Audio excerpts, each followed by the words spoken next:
Welcome back to the podcast. My name is Doug Sandler from Turnkey Podcast Productions, along with John Browning. John, welcome back.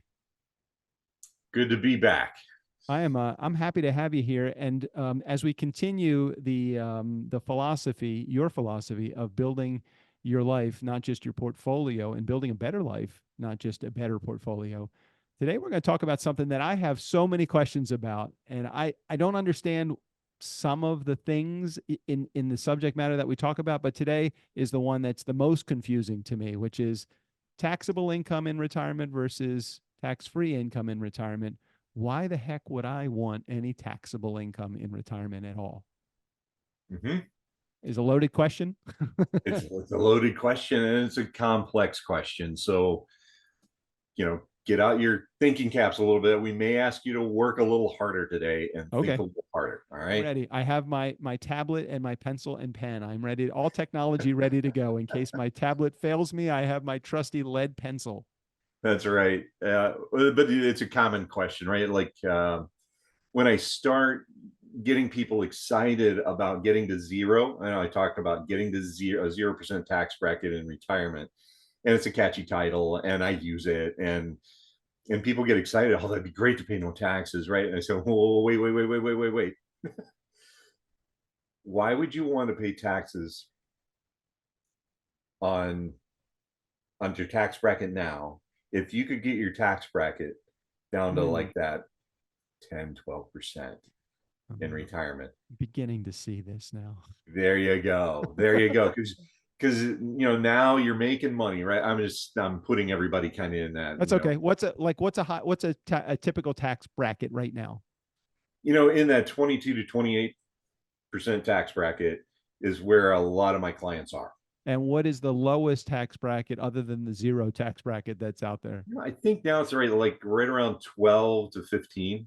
So immediately I can see, why would I want to pay the 22 to 28% when I can pay 12 to whatever it is, Right. if I just hold on to that money just a little bit longer and wait for it and pay taxes in my retirement age. Is that where we're heading? That's right. Yep. Okay. And frankly, there's some other things you can do with it, right? So and I am not a tax advisor, nor is this financial advice, but you can take your fees and charges for your financial advisor out of that taxable retirement account, and you're not paying taxes on that, right? So that's one instance where you would potentially never have to pay taxes on that little amount that you're taking out for that. That's one example. The other is what we just talked about, which is maybe a lower tax bracket.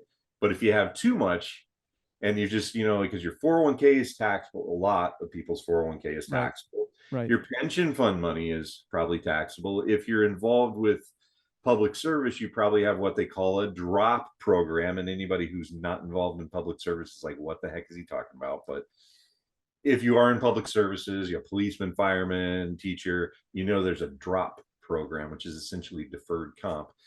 And that comes in and that's taxable. So if you don't plan for all those things, then you could end up in that same tax bracket. Well, that's kind of a bummer, right? But if you plan right, you have just enough taxable income. So and the sweet spot, my opinion, is right around that $30,000 or so.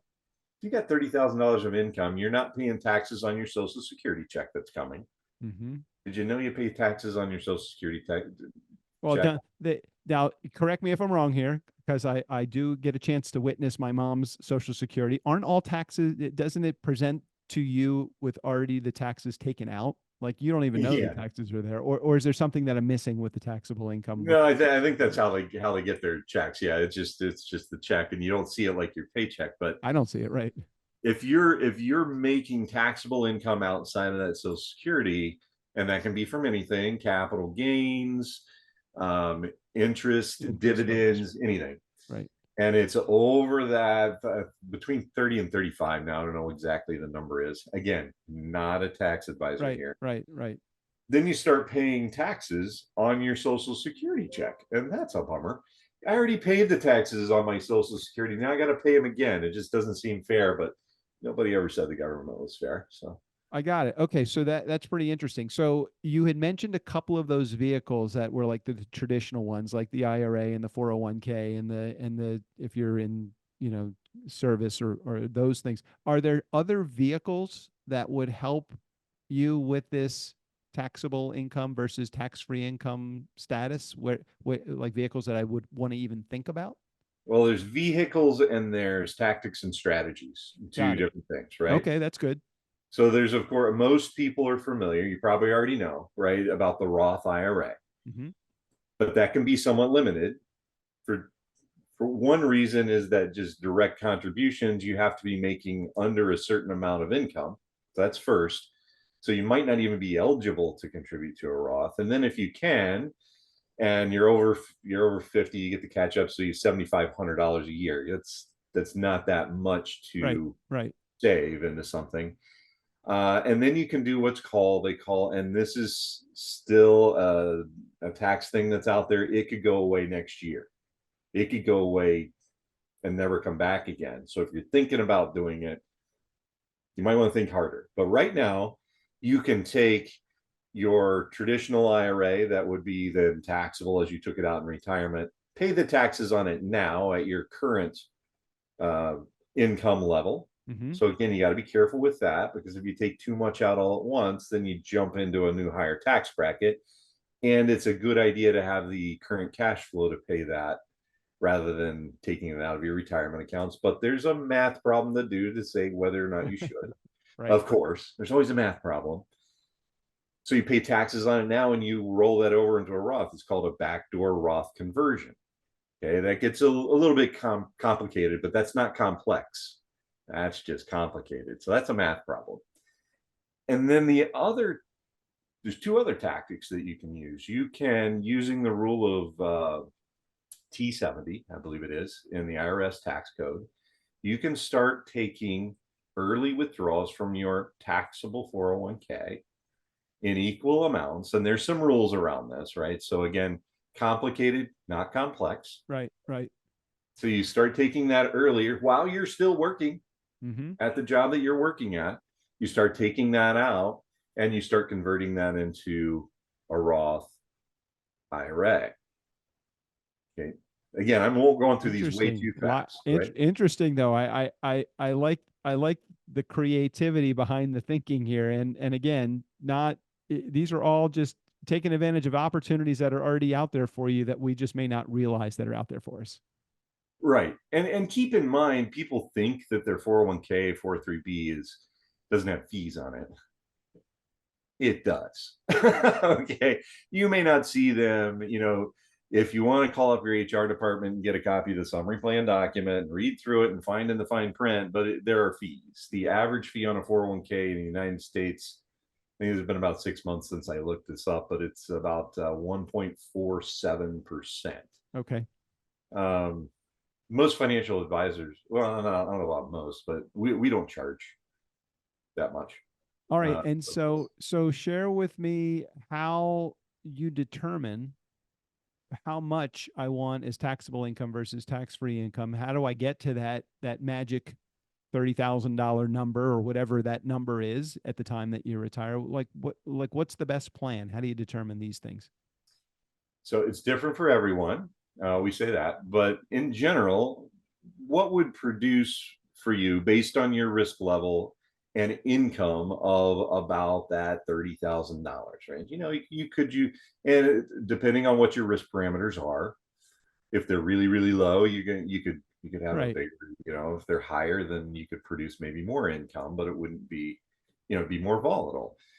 But in general, if you've got say 300,000 or something like that in taxable IRA or 401k money, you could still keep within that Mm-hmm. $30,000 most likely. um Got it. you could Got you it. could do that. And that also, I guess, would assume that that's your only other income producer. If you have any That's kind of right. rental properties or, like you said earlier, capital gains or interest income, any of that, that's got to be deducted from the 30 grand because you're going to start paying at a higher tax bracket if you're at that level.